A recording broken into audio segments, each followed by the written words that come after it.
I can't wait for you to share with our audience what I just learned, being a very jaded traveler, 100,000 miles a year for the last 40 years. And most of the world has been ruined by mass tourism. And they lost their culture, their persona.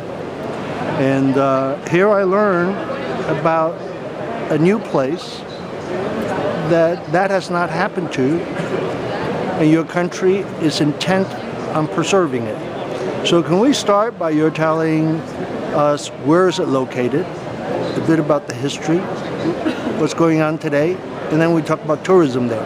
Absolutely.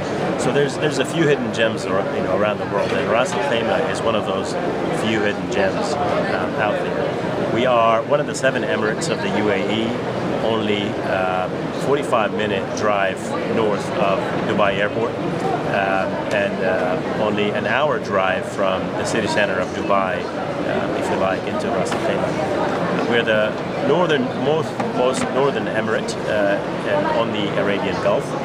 We have an interesting landscape terrain, as we have the highest mountains in the UAE. We also have a beautiful, stunning desert with still preserved wildlife, where you can see oryx and deer and rabbit in their own natural habitats, as well as camels and foxes. But you also have a beautiful sea with still some marine wildlife that's preserved, where you see turtles and stingrays, and you see as well as flamingos.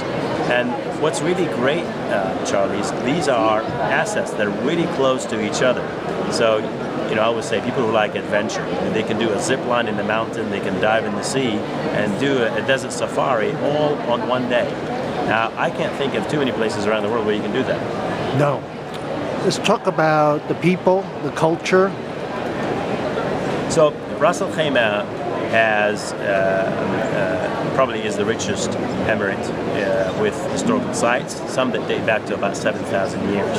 We still have stone houses in the mountains that date back to about 3,000 years. The culture has been preserved. It's very authentic. When you arrive to Ras Al Khaimah, you feel the sense of Arabia. You feel the authenticity, and you feel the culture, because 35% of the population are actually the locals. That's higher than the other emirates when you compare it.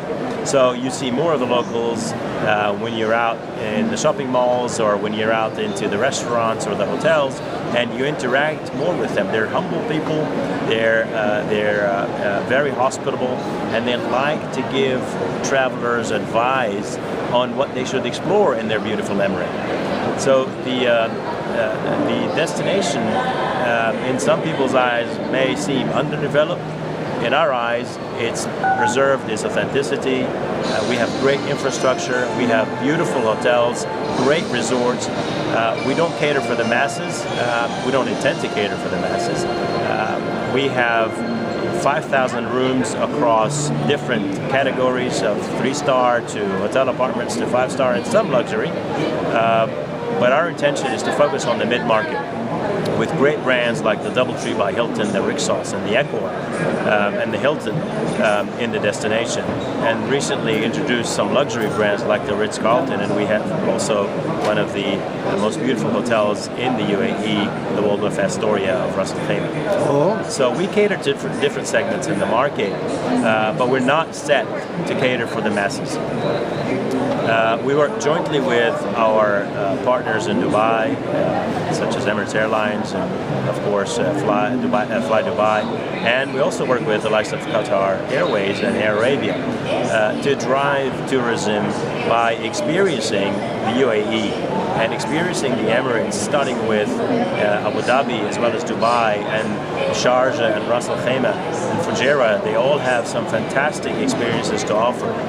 I think what sets us apart is our great natural assets that I mentioned to you before, with the mountains, the highest mountains, the sea and the desert, and that Arabian authenticity that you still sense as soon as you enter the emirate. I understand that in the last few short years, you've seen an increase of visitors from UK, Germany, Russia, staying for 5 nights. Correct. But 90% of them fly into Dubai.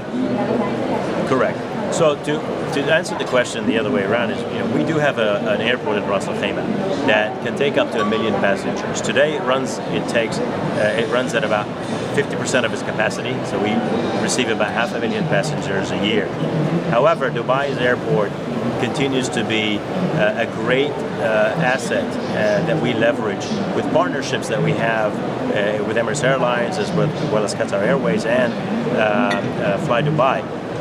With great connectivities, is the largest airport in the region, is the biggest hub, and it also has the largest duty-free in the world. So people travel into Dubai and take an easy 45-minute ride into Ras Al Khaimah. In 2016, we had a double-digit growth of 11% in number of visitors. That's higher than the global average as declared by the UNWTO at 4%, and higher than the regional average, which was at 3%. Now, the markets that have been growing, as you mentioned, Charlie, are obviously Germany has seen tremendous growth of over 30% into Ras Al Khaimah. The UK as well at over 20%. And markets like India, we're also seeing 20 to 25%. Russia, despite its outbound decline as declared by Euromonitor, and despite of its inbound decline to many markets, we have seen a 19% growth from Russia. You might want to ask me why. It's that value for money that the destination delivers. In Ras Al Khaimah, you will find 4-star brands that have a 5-star product priced at a 4-star, that are beachfront with great family facilities, great facilities for children of all ages, and in times, difficult times that we have today with the devaluation of the ruble, the decline of the euro, also the decline in the British pound, people look for economical travel where they can get the most value for their money. And that's where Ras Al Khaimah is well positioned to cater to these families. Well, within a medium flying distance of Europe, if somebody's looking for authenticity, diverse environment, natural, cultural, and if they want to do shopping, it's close by, 40 minutes away. And when you talk about value for money, I understand there are promotions going on for £500 for 5 nights from UK, including airfare. So it's I recommend pretty amazing. People from different parts of the world connect with the local travel agents, because we do have some attractive offers for different markets coming into Ras Al Khaimah, including Germany, UK, and the United States. We've seen a 30% growth from the United States year on year.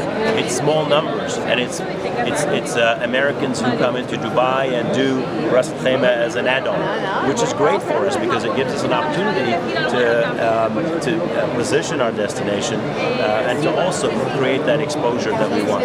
Now I understand more why you sponsored last evening's, or actually last few days, UN World Tourism Organization sustainable tourism events. Absolutely. And I'll tell you, when the United Nations 70th General Assembly designated 2017 as the International Year for Sustainable Tourism for Development, we, Ras Al Khaimah's Tourism Development Authority, knew that we had to be part of that, because we launched our strategy, Destination 2019, last year, January 2016, and sustainable tourism is actually one of our key pillars. And looking at our natural assets, and most of, as I mentioned, that set us apart, it was a clear indication that we wanted to join forces with the members and the tourism stakeholders in contributing to the efforts of the United Nations. What's your website, if you could say it, spell it out? It's raktda.ae. Excellent. Thank you so much, Haitham. Thank you, Charlie, for the opportunity. I appreciate it.